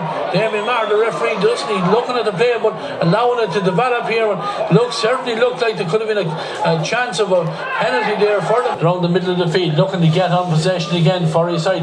Going across the field, goes into a hefty tackle, but holds on to the pass and gives it on inside. And Alex Gardner, he's on the ball again. Alex in 13-metre line, gives a lovely ball inside. A shot, the back of the net. It's that man, Jimmy Nolan. Yeah. John Gaffey personifies strength as he comes forward, gives a nice ball on to Alex Garner. Alex goes inside, stops, turns, spins onto the right foot, and the umpire will be going for the white flag because again got back into Group 1. There's always going to be a tall task for them to try overturn Garrycastle, but you have to be impressed with the fitness of Garrycastle, and they're working, and this man on the ball, Tom O'Halloran, has been an exception. Yeah, Jason Nugent through the hands it goes. Fired in the back of the net. That just about typifies the day for Mullingar Shamrocks because the referee has called for the end of the play here and a comprehensive victory here in this Shamrocks sponsored quarter-final of the Westmeath Senior Football Championship for 2021, and a very comprehensive victory, 3 goals and 14 points to Mullingar Shamrocks 8 points. I think I don't think we'll spend too much time on this one now. Myself and Paul are still kind of sick over this with 2 Shamrocks, man. If I'm being completely honest, I thought this was an absolute non-event from about the 10th minute on. I thought that Shamrocks put an awful lot of effort in the first 10 minutes and got no reward for it. Like they were 5 or 6 wides in that first 10 minutes. Very poor wides now as well, Tom. If they'd got 2 or 3 of them, they might have been on their way as such, but when you put as much effort in, it was the same old horses as well doing. It was Dara Daley, Mihal, these lads were trying to drag them forward, and when they didn't get the return for the first 10 minutes, I thought they were in bother after that. Telling statistic for me as well is only 2 Shamrocks players scored. Out of 8 points, like they only scored 8 points anyway. And Dean Moore, in my opinion, was far and away their best player and most threatening player. I thought several of their players just completely didn't look up to it, and that's the reality. Tired legs maybe, old legs maybe. It's harsh to say on the guys. They've given huge service to Mullingar Shamrocks, and I take no pride in saying that. I also thought, and again I take no pride in saying this either, I thought I lacked a bit of heart, Paul, if I'm honest. Yeah, I mean, for me, the starting point is massive respect for Garrycastle in terms of their game plan and how they executed it. Yeah. They set up from the minute you saw them line out and you saw Doran Hart dropping back as a sweeper, you saw James Dolan in the full forward line, you knew how Garrycastle were going to play. So they were going to try and suck Shamrocks on, break down possession, attack at pace. That Jimmy Dolan in there, who's a fantastic ball winner, and win the ball. He's either going to take it on himself or lay it off and create scores and opportunities, and that's exactly how it played out. And what Shamrocks didn't do was kind of adapt to that game plan. So were they a little naive, Paul? Is that fair to say? To leave a young lad like young Matthews on the experience of James Dolan, I thought it was unfair on the Gosson. If I'm being totally honest, I think Dylan had a fair game and had a fair effort on it. I think you could have had anybody in there on him the way it was set up, because Jimmy had so much space and they had so much time to break and pick out the right pass in. To be honest with you, I think any back would have struggled in that sort of I suppose the game shows the kind of Jekyll and Hyde Garrycastle performances over the years. They're very good one day, they're very poor the next day, they're very good the next day. They're very, like I see them against Turtles Pass here, I thought possible championship in them. I seen them against Kinnegad, I thought possible relegation for them. It was that extreme. you know. But at the end of it, if you look down through the spine of their team, look from 1 to 15. These guys have enormous experience. The two McCallans, Jack Donoghue, John Gaffey, 3 Monaghan's, Justin Barrett, young Mulvihill at the centre of the field. Didn't score, but I thought he had a really, really good game. I thought Tom O'Halloran at wing half forward. He was the major. I thought he was even a bigger influence on the game maybe than Jimmy Dolan, because O'Halloran, you know, he kind of ploughed the ball. The thing was with Jimmy made a lot of things happen when the ball came in there. Do you know, like people seem to forget, Jimmy scored 2-1 against Mayo here maybe 6-7 years ago, played as a full forward. Like, he's just a fabulous footballer, Jimmy Dolan. And no matter where you play him, he'll adapt, he'll get on with the job, and he'll do it. Like, you could play him along with us in the press box, I suppose. He'd still probably score from there. Look, they had a really simple game plan. They were really organised. They executed really well and attacked a lot of pace. Shamrocks, on the other hand, attacked really, really slow, kind of like what we said earlier. You know, didn't break the lines quick enough, didn't break the lines with a huge amount of penetration. So, you know, in the first 10 minutes, there was a couple of balls went into the keeper's hands, there was a couple of wides. If you got that, it might have given you more of a platform and a bit of momentum. But you still have to kind of respond to the challenge in front of you in terms of the actual game. And just the longer it went on, Garrycastle got more and more comfortable and confident in their actual game plan. And, you know, I'm not sure how Shamrocks could have changed it up in terms of how they were playing, but could have thought about maybe putting somebody up on the sweeper to slow that down, or dropping players back and trying to create more space for them up the field. When they did get attacks, they were under a huge amount of pressure in possession, and really for the last 15 minutes we're chasing goals. And you know, when you're chasing goals, we're chasing shadows. And when you're chasing goals, you know, you're going to get turned over, you're forcing passes, then it just breaks down the field and the opposition can have a field day with you from that point of view. I was disappointed in fact Kieran Gavin went in full forward, and it took until injury time before a high ball went in on him, which was the idea, I would imagine, putting him in there, that he could win a ball or break and so on and so forth. It was certainly disappointing. I thought it was an ignominious. Some of these guys may not be seeing the Shamrocks shirt ever again, maybe. I thought it was an ignominious finish for the likes of Donald Donoghue, maybe even Micheál Caulry, definitely Kieran Gavin. He certainly didn't look fit to me.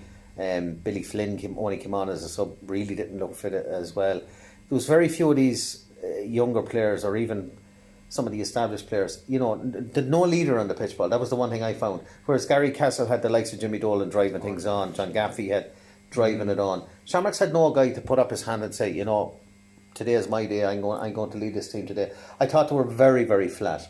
That's no disrespect to Garrycastle at all. Dean Moore tried his best, absolutely. I have to give him that, And, you know, he didn't shy away from the challenge either. Like, he took on a few shots at times where you probably go, Jesus, where you take them on there from. But to be fair to him, he was at least... It was very much against the tide, Tom, though, if we're being honest. Like, I mean, I know the scoreline, it probably flatters Garrycastle greatly, but they certainly were in a different league to Shamrocks at the weekend now. Without a shadow of a doubt. I mean, it was, you know, the pace and the organisation that they were playing was, you know, the complete opposite from a Shamrocks perspective.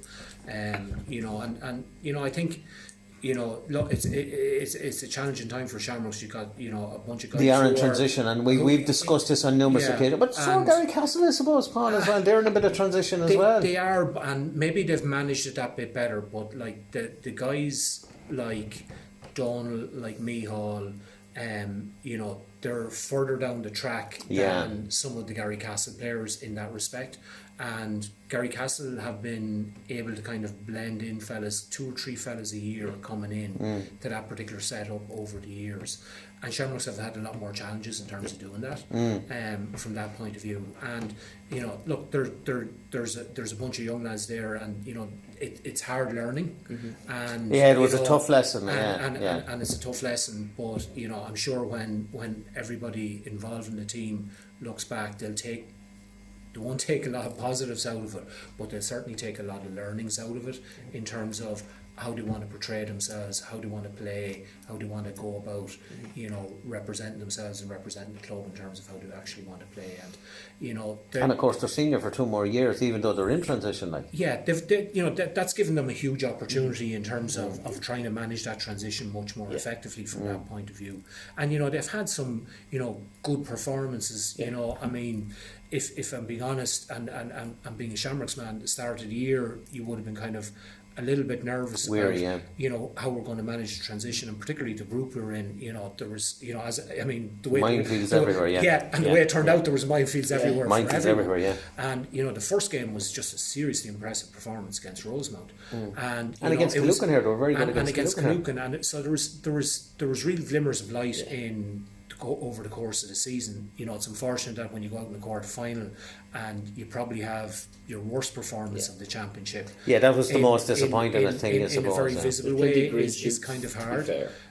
But it'll just take time, and like every other club, you have to manage the rough with the smooth and put your head down and go and work again. Yeah, again, maybe we're talking a little bit much about Shamrocks, because Garrycastle, I thought, were excellent on the day. They had a real good game plan. Knew exactly what they wanted to do.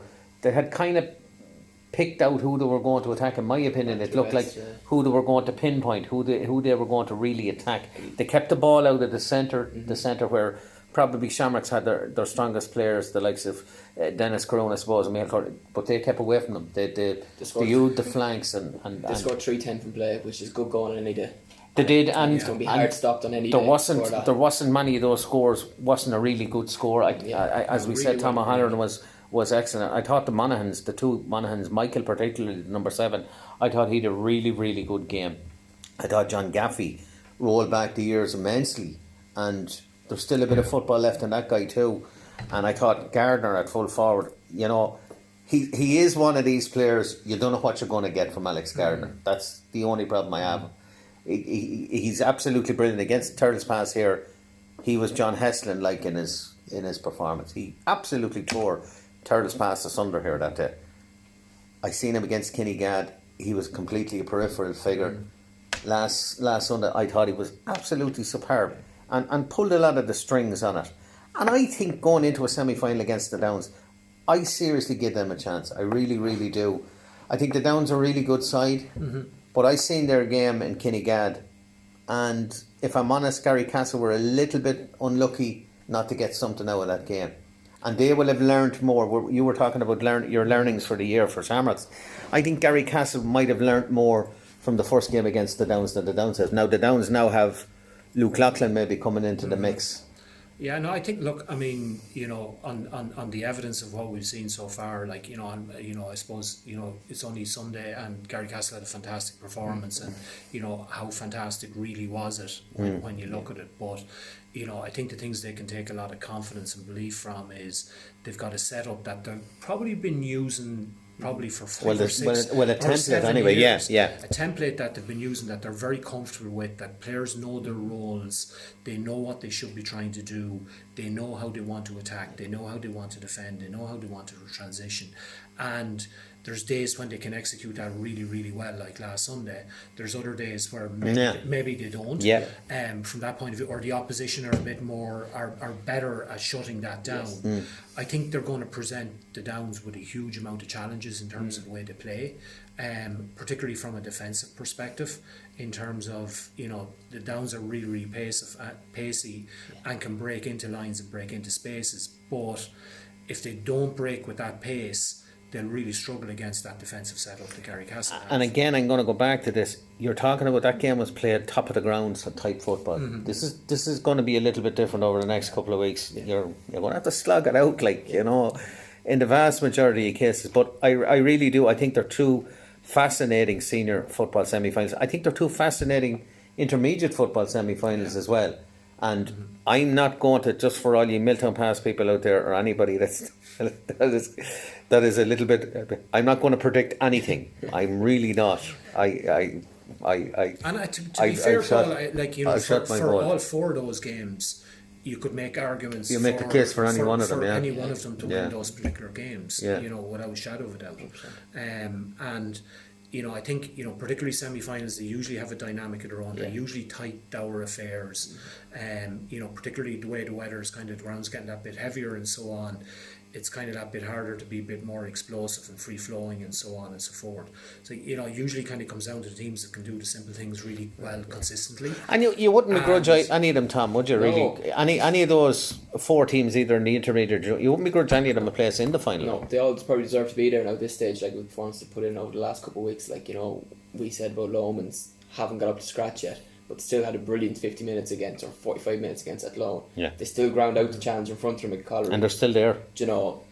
Garrycastle again. Rumours of their imminent demise are greatly exaggerated. I don't thinking. believe it. I don't believe it either. I think they're in with a major shot. And if I was to say who probably goes in as favourites into the semi-final, it's probably Lomans, even though they're coming from a quarter final. But look, that's the way it is. There's the semi-finals for you. It'll be Kinnegad against St. Lomans in one game, and it'll be the Downs versus Garrycastle in the other game. 4 teams from the top group, the top 4 teams in Group A, they're in the semi-final after the weekends. The intermediate, of course, absolutely fascinating. Milton Pass and St. Malachy's, and it's Castle Daley and Tang. Again, the 4 teams at the top of Division A. The Division team, or the Section B teams, didn't go forward.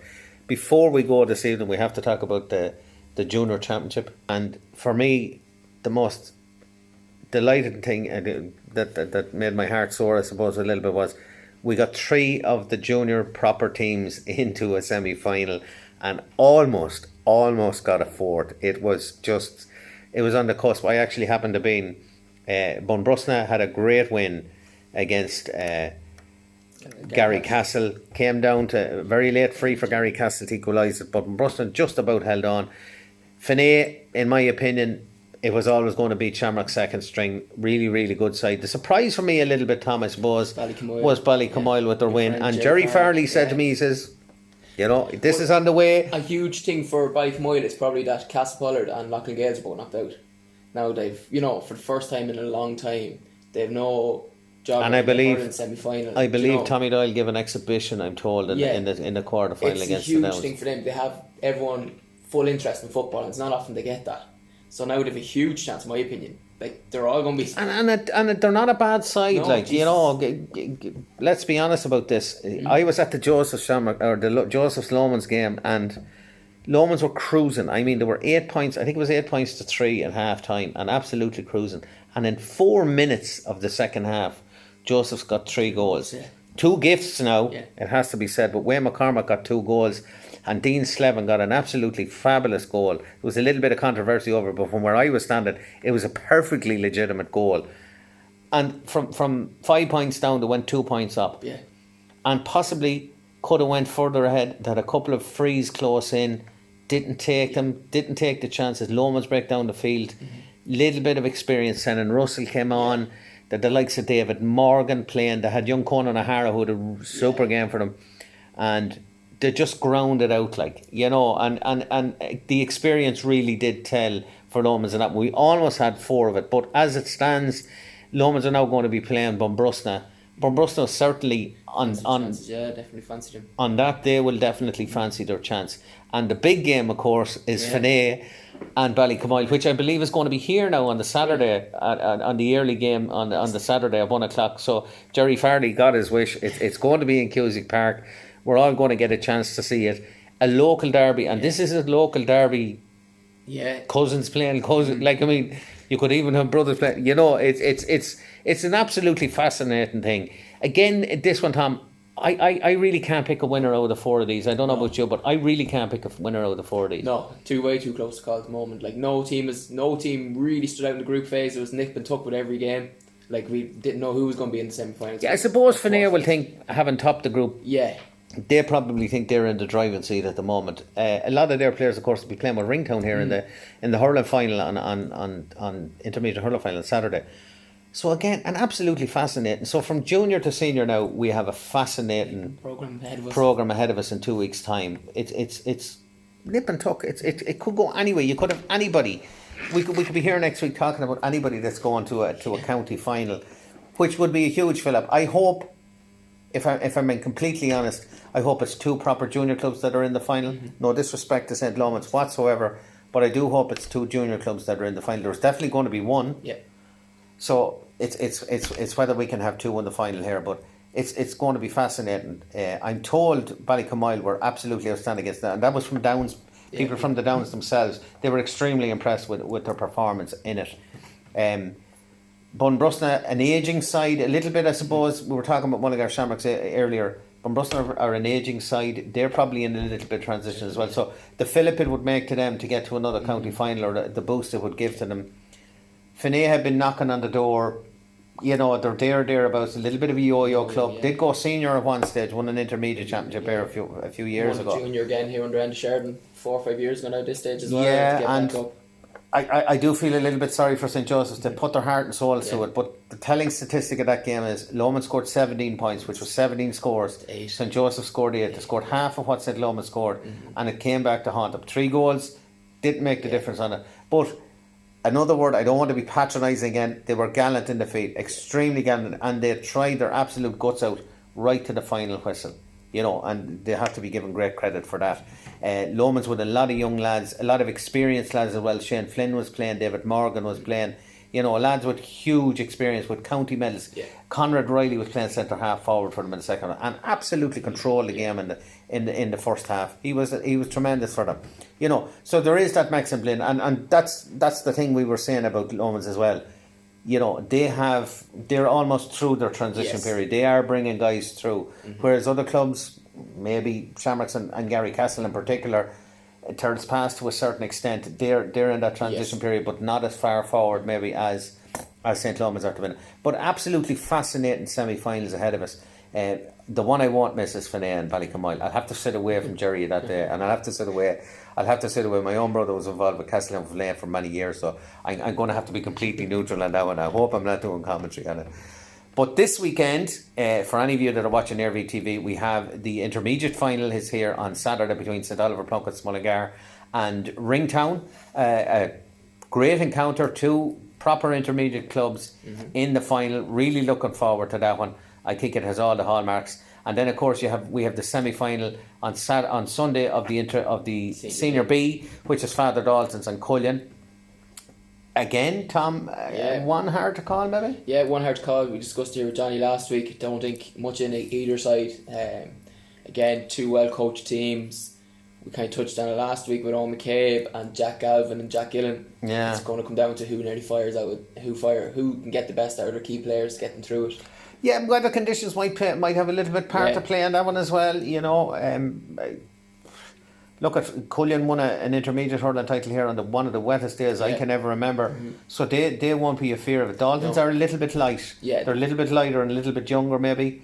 They're not as far on maybe but they have the hurlers. And 2 of them have hurt from last year as well. Cullen got relegated. Correct. And then Father Dalton's lost the intermediate or the Senior B final as well last year. So they both have that hurt from last year as well to play. And it's going to be a driving force on them. The first final, of course, of the year is our intermediate final here on. And then, of course, we have the senior hurling semi-final between Castletown and Clonkill. Now, Castletown were Johnny's one. You tipped Raherney to win the championship. I'm still thinking that there's a kick maybe in Clonkill. I wouldn't be surprised to see only Price make an appearance for Clonkill on Sunday. Yeah, somewhere. I do think they're kind of struggling for form, if anything else. That's the only thing I have against them. They've gone the other way this year. Usually in previous years they've started championship slow and built into it. Whereas they won a championship losing 3 games. Yeah, this year they started pretty good and lost the last 2. And now lost the last 2. So if they can just rectify that, you know, and they have the players in the dressing room can. And haven't really played that well, if I'm being honest, in either of those last 2 games, particularly against Castlepolla. They were very poor. No disrespect to Castlepolla, but Clonkill were very poor that evening and didn't raise their standards a whole lot against Raherney either. No, but the only thing you'd say is they had the wall of Castletown for the last couple of years. Is that going to come into effect? This is the thing. They also are Castletown going to get the monkey off the back? Yes, and they also have Brendan Murta, players like this who can lead a team. If they were on their day, Brendan Niall Murta, Mitchell on the edge of the square. Paddy Dowd. These lads have driven Clonkill for years through adversity at times as well when people wrote them off. So. That's the only reason why I said last week that there would be it would be at the final. But I'm not convinced. I'm not totally convinced that would be the case. I think this is very 50-50. I think if Castletown get the monkey of Clonkill off their back, I think it could be an absolutely brilliant final between themselves and Raherney. Yeah, 2 similar styles as well. Very, very similar styles. I'd say Pat O'Toole knows how to win, so unfortunately Pat O'Toole will have a big say in this Sunday. It'll be interesting to see who he plays as well. Yeah. Like, you know, with Yeah, 100% agree with you. with the football out the following week, like the Downs lads, Paddy Dowdle as well for St. Lomans. Yeah. You know, What's he gonna Dowdle do? kind of struggled here last week, if we're being honest. I wonder the big call's going to be what he does around that middle third of the field, because they struggled in the middle third last day out against Raharney.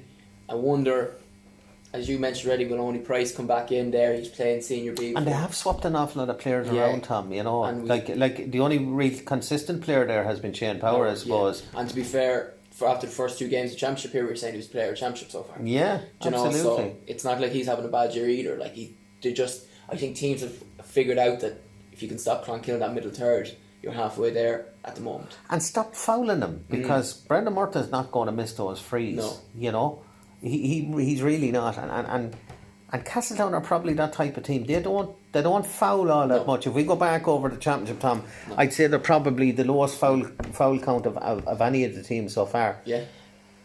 So look at it, it's an intriguing battle. It's going to be live here on AirV TV. Anybody that wants to watch it, also live on AirV TV. We have the intermediate final on Saturday. It's going to be a really good programme. We will have more than myself, and you know, there's a few people who are going to be joining us on the day. So if you want to take a look in, it starts at 4. I think the programme is going to start around 3:15. So there'll be build up to the game. It's a county final. It's the first county final of 2021, and you know, it's another hard one to call. If you're going on a semi-final, I suppose you have to put Plunkets in the driving seat. Yeah. After both semi-finals, you put Plunkets in the driving seat. But again, as we said last week, Ringtown were probably better in the first game of the year against them. Yeah. So is that going to have an effect? We'd hope not. But I suppose as Plunkets people, we'd hope not. But who knows? Yeah, and I think, you know, you're going to have a fair crowd here for them. I would expect to be quite a crowd here for them, because Ringtown, I know, are, you know, they're great people to support. And in fairness to Plunkets, to have that core of support here around Mullingar, there was a huge crowd here from Plunkett. They were very vociferous because they were directly in front of us in the press box the last time. We all lost that good. So it's a fascinating battle over the weekend, and we'll be discussing those games here next week on the midweek game here in TEG Cusick Park. But for the moment, from Thomas, from Paul and myself, it's good evening. I hope you enjoyed the programme. We'll be back again next week with a synopsis of the hurling games over the weekend, and we'll be looking forward to the football semi-finals that followed. But from now here from TG Cusick Park and from the Westmeath Game, Slán agus Bannacht agus Iarriabú.